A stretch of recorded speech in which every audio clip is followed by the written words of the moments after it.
Vous souhaitez optimiser vos apports d'azote sur blé? On vous dit tout dans nos essais. Donc nous sommes à Ambourg-Scapelle sur une parcelle de blé en Flandre-Maritime. Donc la Flandre-Maritime, c'est un territoire un peu complexe avec des sols très variables. Cela peut aller des argiles calcaires aux sols sablo-argileux. Donc l'objectif de notre essai, c'est de déterminer quelle est la pratique de fertilisation azotée la plus adaptée au territoire. L'objectif, c'est d'optimiser la production en termes de rendement, mais aussi de qualité du blé. On veut essayer de déterminer quand apporter la bonne dose au bon moment. On veut que l'apport d'azote que l'on réalise soit valorisé par le blé et non pas perdu dans l'environnement à un moment où le blé n'est pas capable d'absorber ces unités d'azote. Alors j'ai accepté que les essais de la chambre se fassent chez moi car j'y trouve aussi mon intérêt. Ça me permet d'avoir vraiment des résultats sur mes propres parcelles, mais aussi d'échanger régulièrement avec les techniciens de la chambre. Alors on va comparer ici 16 modalités différentes, répétées 4 fois. Donc on va mesurer le rendement, le PS, la protéine, le nombre d'épis au mètre carré. On en est déjà à notre 3e année d'essai sur le secteur. Le protocole de 2025 était quasiment identique à celui de 2023 et 2024. Le but, c'est de comparer la réponse du blé dans différents contextes climatiques. Alors, ici, le premier rapport a déjà été réalisé à 2 dates différentes. Une date un peu précoce autour du 20 février. Et d'ailleurs, on voit les parcelles un peu plus foncées là juste derrière moi. Et puis, le premier rapport a été plus généralisé sur l'essai autour du 5 mars. Donc, en attendant les résultats, je vais vous présenter rapidement les principaux enseignements de l'essai de 2024. Rappelons quand même que 2024, c'était un printemps très pluvieux. On a eu à peu près 300 mm entre le 20 février et le 1er juin.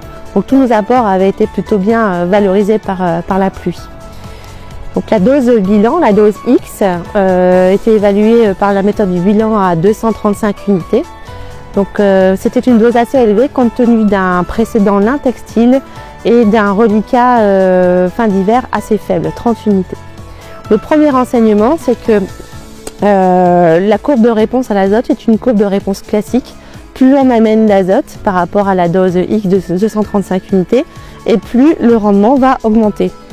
En revanche, si on enlève à ce rendement brut le coût de l'engrais, donc on arrive à un rendement net, ce sont les barres en rouge, et là on remarque que finalement le rendement net se lisse assez vite. Ce qu'on peut dire, c'est que la dose bilan, 235 unités, c'est la dose qui est le meilleur compromis à la fois technique en rendement, mais aussi en termes de protéines qui est un peu amélioré.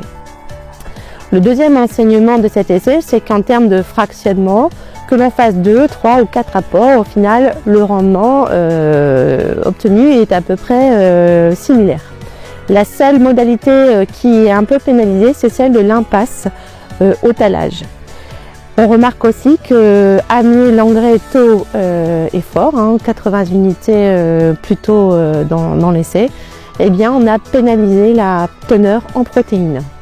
Et enfin, dernier enseignement de 2024, c'est que les apports de soufre au talage ont plutôt été bien valorisés. Là, on a un gain en rendement.